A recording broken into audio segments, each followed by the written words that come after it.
दोस्तों, मैं रोहित कुमार एबनीशो की ओर से आपका स्वागत करता हूं।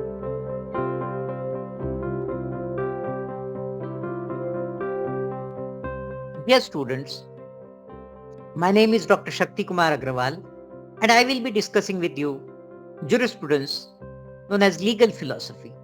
In this subject, I will be discussing with you origin of law, nature and scope of law, sources of law, purposes of law, analysis of rights, concepts like rule of law, separation of power, how different legal systems function, how Indian legal system function. So in this subject, we will be discussing all these concepts, including how different legal philosophies clash with each other. So please join me for the interactive classes. Thank you so very much. Good afternoon, students. We will start our discussion with the introduction of the subject jurisprudence. The first question arises to us as to what do we mean by the word jurisprudence? What do we study under this subject jurisprudence? What does actually jurisprudence include within its ambit? So friends, the word jurisprudence is made of the Latin word jurisprudentia. Jurisprudentia spelled as Jurisprudenia. Jurisprudentia. It is Latin word. We do use Latin words wherever it is important, because in law of torts also and in many other subjects including criminal law, we use Latin words because lot of legal terminology is taken from Latin, because in Roman Empire law was developed in Latin language and many of the concepts still belong to the Latin language because we have adopted it from the Roman. Anyway, so the term jurisprudentia, it means the knowledge of law. This meaning is too vague in nature. It is very general in nature. Yes, the word jurisprudentia means knowledge of law. But is it a very clear meaning? The answer is no. It is not a clear meaning. It is very vague. It is very general in nature. So we'll have to go to the different philosophers to understand what is actually included within the meaning of the word jurisprudence. So one such ancient legal philosopher is Ulpian. His name is Ulpian. Ulpian. Ulpian. He was a great Roman jurist and he defined jurisprudence as the knowledge of things which is divine and human. It is the science of right and wrong. To a certain extent, this may be correct in the sense that human being is the only animal on this planet who can make the distinction between right and wrong. Now, these ancient Roman philosophers believed that there was some absolute right to which the law should conform and jurists must know that concept. And that is why another great Roman jurist, his name is Paulus, Paulus, Paulus. He said that the law is not to be deduced from the rule. Law is not to be deduced from the rules, but rule should be deduced from the law. We cannot deduce law from the rules, but rules should be deduced from the law. Various rules should be deduced from the law. These definitions and conceptions of jurisprudence given by Roman jurists, Roman philosophers, they were vague. Notwithstanding that they were vague, notwithstanding that they were inadequate, notwithstanding that they were primitive in nature, they deserve some special credit because they put the idea of legal science, which was in existence independent of actual institution of a particular society. So jurisprudence का idea जो था वो society से independent है, ऐसा सोचने का काम अगर पहली बार किसी ने किया तो रोमन जूरिस्ट ने किया, एंशिएंट रोमन जूरिस्ट ने किया। हो सकता है कि इनके कॉन्सेप्शंस थोड़े से वेग हो, थोड़े से जनरल हो, उससे कोई फर्क नहीं पड़ता क्योंकि इन्होंने कम से कम जूरिस्प्रूडेंस को एक साइंटिफिक स्टडी माना and that itself is a very big thing at that time. It was this beginning which was to assume the present shape of the subject, that is jurisprudence. Now everybody knows the name of John Austin, somebody who known to have heralded a new era in jurisprudence. In the field of jurisprudence, he made a very good contribution in a sense that he tried to determine province of jurisprudence, and many of his propositions still hold correct. They are not incorrect in many sense. So as I told you that he determined a province of jurisprudence, and that is why the name of his book also is Province of Jurisprudence Determined. Province of Jurisprudence Determined, it has a meaning. The title itself has a meaning. That means he is trying to determine those areas of jurisprudence which should be studied under this subject. According to him, the science of jurisprudence is concerned with positive law. What is positive law then? Positive law means law strictly so-called, law simply so-called. Positive law we will discuss in our next lectures. Suffice it to say, law which is laid down by the political superior is known as positive law. So jurisprudence, the science of jurisprudence is concerned only and only with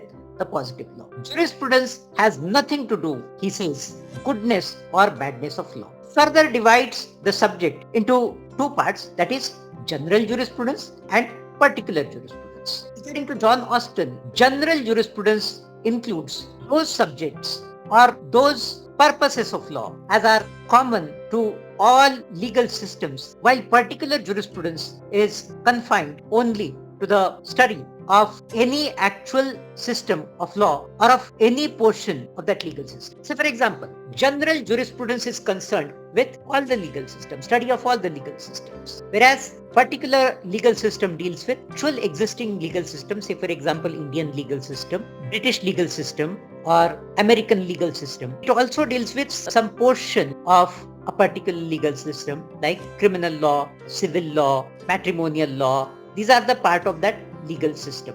Austin opened a new era in the field of jurisprudence because he tried to begin with a different type of study than the natural law. So that is all about John Austin for today. We will come to him in our later lectures. Now John Holland, Holland, John Holland, and he also belongs to the same school, that is analytical positivism. He defined jurisprudence as the formal science of positive law. What does he mean by the term formal science? He means by the term formal science that something which deals with the various relations which are regulated by legal rules than with the legal rules themselves which regulate those relations. He also explains the meaning of positive law. He says jurisprudence is not a science of legal relations a priori as they might have been or should have been, but it abstracted a posteriori from such relations as have been clubbed with a legal character in actual system. That is to say, from law which has been actually imposed or which is known as positive law. So if you want to understand what he has said, he tries to say that positive law means the actual existing law which is distinguished from ideal law or moral law or what the law should be or what the law ought to be. So positive law is a actual existing in very simple words which is different from ideal law. He criticized the division of the subject into general and particular jurisprudence which was given by Sir John Austin. He said no, it is one and the same thing. He pointed out that the science of jurisprudence deals with the relations of mankind which are regarded as having legal consequences, but not with the rules which create those legal relationships. So we have to discuss in jurisprudence a legal relationship, but not those rules which create those legal relationships. So it may be possible to speak of a branch of that science which studies how those human relations are regulated in the laws of any individual country, to call it as a particular jurisprudence in the sense in which Austin has used it is not right according to John Holland. Now another jurist, Gray, Gray, he was a contemporary of Sir John Austin, and he also had criticized a book written by John Austin. The name I had already told you, Province of Jurisprudence Determined. So that book was criticized by Gray, and Gray says that the jurisprudence is in truth no more a formal science than a physiology, as bones, muscles and nerves are the subject matter of the acts and forbearances in the jurisprudence. Gray says that the relations of jurisprudence to law depends not upon what law is treated, but how law is treated. A treatise on jurisprudence may go into minute particulars or they may be confined to the most general doctrines. In either case, they deserve its name, jurisprudence. What is essential to it is that it should be an orderly scientific treatise in which the subjects are duly classified and subordinate. That is the view of Gray. In this regard, another jurist, Salmon, says that jurisprudence generalis, this word is very important, jurisprudence generalis, Generalis. Jurisprudence generalis. Now, jurisprudence generalis is not the study of legal system in general, but it is the study of general or fundamental principles of a particular legal system. So what does it mean? You cannot say that jurisprudence is a study of a particular legal system, but those fundamental principles on which the legal system is based, jurisprudence is study of that. So please note the jurisprudence definition of jurisprudence given by Salmon. He says that jurisprudence is the science of law. So what is law to him? Law of the land or civil law. In this sense, he says jurisprudence is of three types. कौन से तीन types है वो? First, expository jurisprudence. It is also known as systematic jurisprudence. It deals with the contents of an actual legal system as existing at any time, whether past or present. Legal history. Legal history is concerned with the legal system in its process of historical development. The legal history is concerned with the process of historical development of a particular legal system. And third, the science of legislation, purpose of which is to set forth the law as it ought to be. Science of legislation, purpose क्या है? To determine what should be the purpose of law. It deals with the ideal future of the legal system. It also deals with the purposes for which it exists. Jurisprudence in generic and specific sense, he says the term should be used in generic or specific sense. Salmon makes distinction between the use of the term jurisprudence in the generic sense and jurisprudence in the specific sense. When we say that jurisprudence in generic sense, it includes the entire body of legal doctrine, whereas the jurisprudence in specific sense means only a particular department of such doctrine. In this sense, it may be called a theoretical aspect or general jurisprudence. Taking the word jurisprudence in its specific sense, he has made a division of the subject jurisprudence again into three branches. First, analytical, second, historical, and third, ethical. For a comprehensive treatment of the subject jurisprudence, all the three branches must be studied. Salmon has discussed also the scope of these three branches in detail, although we are not going to discuss these three branches because we have to limit ourselves, our discussion here only to the introduction of the subject here. Therefore, I am moving forward. Now, another great English jurist, his name is Professor Allen. Allen. He has defined jurisprudence as the scientific synthesis of the essential principles of law. This definition may seem to be very abstract in nature, but it gives a very true view of the nature of the subject jurisprudence. Because if we limit the definition on one or only few aspects of law, it will cause the early demise of the definition of the term jurisprudence. So we cannot limit it. We have to make it inclusive, not exhaustive, but inclusive. Now, another great jurist who belongs to the school of analytical positivism, his name is H.L.A. Hart. He is a great jurist of the 20th century, and he has made a very valuable contribution to the development of jurisprudence. His theory came as a reaction against the rigid positivism of John Austin. Austin had stated that the common study and sanction are the only element of law. H.L.A. Hart came with another definition. He said, law is a system of rules, and these rules are of two kinds, primary rules and secondary rules. And combination of these primary and secondary rules explains the nature of law, and it provides the key to jurisprudence. Primary rules are duty imposing rules, whereas the secondary rules are power conferring rules, which confer power to the legislatures or rule making authorities, which can make new rules, which can modify the earlier rules, or which can even change the earlier rules. And that provides the key to the jurisprudence.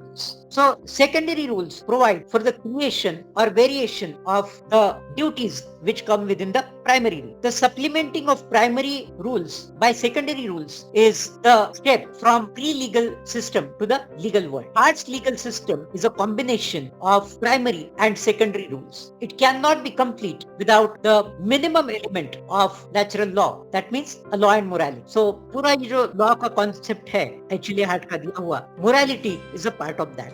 he does not exclude the concept of morality completely, which was earlier done by Sir Jeremy Bentham, John Austin, and even Hans Kelsen. Gilliard says, according to this, every legal system must have, as a matter of necessity, some kind of morality. Part by correlating law and morality, which Austin had failed to do, extended the horizon of jurisprudence as a science of law. Now, Roscoe Pound, sociological jurist, he defines jurisprudence as the science of law. Very simple definition he also adopted, that jurisprudence is a science of law. Using the term law in the judicial sense as noting the body of principles recognized or enforced by public and regular tribunals in the administration of justice. His thesis is that there is a necessary correlationship between jurisprudence and other social sciences, which was earlier ignored by the school of analytical positivism. Other schools of analytical positivism did not correlate law with other social sciences. To him, jurisprudence, ethics, economics, politics, and sociology contribute in shaping each other, that is, jurisprudence and society. And therefore, in the study of jurisprudence, relation between law and society is a necessary element. Thus, Roscoe Pound greatly extended the boundaries of jurisprudence, and he made the study of all social sciences as a part of jurisprudence. According to Julius Stone, he's another jurist, he says that jurisprudence means lawyer's extraversion. I'm not going into this jurisprudence. He says that jurisprudence is lawyer's examination of the precepts, ideals, and techniques of the law in the light derived from present knowledge in disciplines other than the law. I just wanted to tell you this definition, though I do not go much into this definition. Now, I will go to the definition given by an author. His name is Dias. His book is recommended for your study also. You must study Dias. So Dias, D-I-A-S, Dias, he says, there is no proper meaning of the term jurisprudence. Jurisprudence therefore deals with the structure, uses, and functioning of law and legal concepts. Another jurist, his name is Keaton, K-E-E-T-O-N, he says that the jurisprudence is the study and systematic arrangement of the general principles of law. So here we just try to understand what is the meaning of the word jurisprudence in the views of different jurists. दोस्तों, इस तरह के video को बनाने में काफी समय, मेहनत और रिसोर्सेस लगता है।